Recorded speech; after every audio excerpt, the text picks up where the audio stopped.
اب امام ابو حنیفہ رحمۃ اللہ علیہ نے ستاروں سے یعنی صحابہ سے جو تعلق لیا ہے تو اس پر لوگ سوال کرتے ہیں کون سے صحابہ ہیں جن کو امام صاحب نے دیکھا ہے. تو ہمارے بزرگوں نے اس پر محنت کی ہے، تتبع کیا ہے، تلاش کیا ہے کہ کن صحابہ کرام سے امام صاحب کی ملاقاتیں ہیں. تو اس زمانے میں جب امام صاحب کی پیدائش ہوئی ہے اس پہ غور کر لیا جائے تو صحابہ کرام کو سامنے رکھ کر ملاقات کی ترتیب سامنے دیکھی جا سکتی ہے. مثلا امام صاحب کب پیدا ہوئے ہیں اس بارے میں 3 قول ہیں. ایک قول ہے سن 80 ہجری جو جمہور کا قول ہے، ایک سن 70 ہجری جو امام سمانی کا قول ہے، ایک امام صاحب کے پوتے ہیں اسماعیل بن حماد بن ابی حنیفہ، ان کا قول ہے سن 60 ہجری. تو یہ 3 اقوال موجود ہیں. تو اگر ہم ان تینوں پہ غور کریں تو ہمیں ایک نقطہ سمجھ آتا ہے. وہ نقطہ یہ ہے کہ صحابہ کرام کے لیے حضور صلی اللہ علیہ وسلم نے فرمایا تھا خیر القرون قرنی ثم الذین یلونہم ثم الذین یلونہم. فرمایا میرا زمانہ سب سے بہتر زمانہ ہے اور اس کے بعد جو مجھے ساتھ زمانہ ہے اور اس کے بعد اس کے ساتھ زمانہ ہے. حضور کا زمانہ زمانہ نبوی کہلاتا ہے، اس کے ساتھ والا زمانہ زمانہ صحابہ کہلاتا ہے، اس کے ساتھ والا زمانہ زمانہ تابعین کہلاتا ہے. تابعی وہ مقدس شخص ہوتا ہے جو صحابی کی اتباع کرے، صحابی کو دیکھ کے ایمان لائے، صحابی سے علم حاصل کرے اور صحابہ سے اس کا تعلق ہو، اسے تابعی کہتے ہیں. تو 3 زمانوں کی حضور نے عزت کی بات فرمائی، نبوی زمانہ، صحابہ کا زمانہ، تابعین کا زمانہ. میں اس کو یوں کہوں حضور کا زمانہ، حضور کے شاگردوں کا زمانہ، شاگردوں کے شاگردوں کا زمانہ، 3 زمانے. اب یہاں لفظ زمانے کے لیے زمانہ استعمال نہیں ہوا، حالانکہ زمن یہ عربی زبان کا لفظ ہے، زمان عربی زبان کا لفظ ہے. یہاں لفظ استعمال ہوا قرن، خیر القرون قرنی ثم الذین یلونہم ثم الذین یلونہم. قرن کا معاملہ جو ہے وہ کم از کم 100 سال کا ہوتا ہے.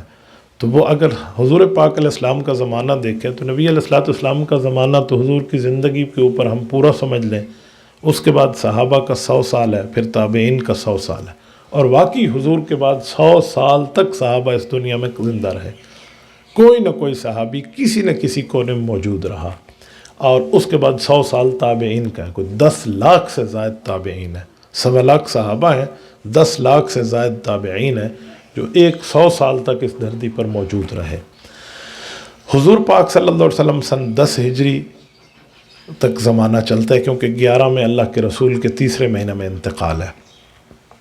اس کے بعد 100 سال صحابہ رہے ہیں. اب کوئی صحابی کس علاقے میں آخری، کوئی کس علاقے میں آخری، یوں نہیں کہا جا سکتا کہ یہ صحابی سب سے آخر میں ہے. حضرت انس کے لیے کہتے ہیں، حضرت عبداللہ بن ابی اوفا رضی اللہ عنہما کے لیے کہتے ہیں آخری ہیں. لیکن اس کا حل جو نکالا ہے ہمارے اصحاب سیر نے وہ بڑا اچھا حل نکالا ہے.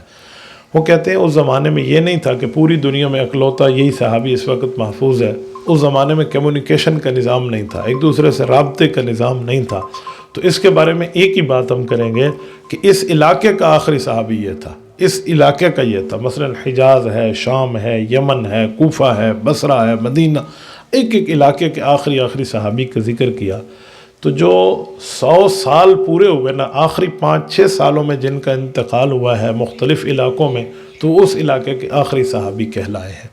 تو بہت سے صحابہ ہیں، مثلا حضرت سدی بن عجلان ایک صحابی ہیں رضی اللہ عنہ، ان کی کنیت ہے ابو امامہ باہلی. یہ 107 ہجری میں فوت ہوئے ہیں جب نبی علیہ السلام کو دنیا سے گئے ہوئے تقریباً کوئی 100 سال کا لفظ زمانہ پورا ہو رہا ہے. تو یہ ملک شام میں دمشق میں ان کا انتقال ہے، باب الصغیر میں ان کی قبر مبارک ہے. اسی طرح حضرت عبداللہ بن ابی اوفا ہیں، یہ مکہ مکرمہ کے آخری صحابی ہیں، 110 ہجری میں ان کا انتقال ہے. اور اسی طرح ایک صحابی ہیں جن کا نام ہے حضرت سہل بن سعد الساعدی الانصاری المدنی رضی اللہ عنہ، ان کا مدینہ طیبہ میں آخری انتقال ہے. حضرت انس رضی اللہ تعالیٰ عنہ ہے، ان کا بصرہ میں آخری انتقال ہے.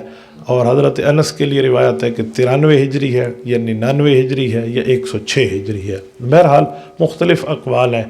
تو یہ مختلف صحابہ ہیں. اب صحابہ کا زمانہ اتنا لمبا ہے کہ وہ 100 سال تک چلا ہے.